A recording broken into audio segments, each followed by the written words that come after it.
Kursulaisella Hanna. Terve!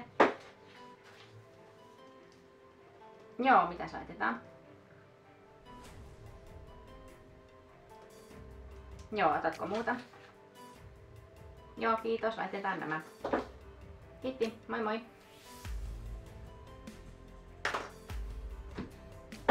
Ja sitten leipomo. Kursulaisen leipomo on perustettu vuonna 1980 ja nyt 40 vuoden jälkeen meillä on meneillään sukupolven vaihdos. Leipomossa valmistetaan käsityönä erilaisia ruisleipiä, ohrarieskaa, vaaleita leipiä ja pullaa. Tunnetuin tuotteemme on tuplasti kursulainen rouhereikäleipä. Toimitamme tuotteitamme pääasiassa Lapin alueelle, mutta uuden verkkokauppamme ansiosta nyt kaikkialle Suomeen. Kursulainen työllistää sesongin mukaan 10-14 leipuria ja leipomotyöntekijää.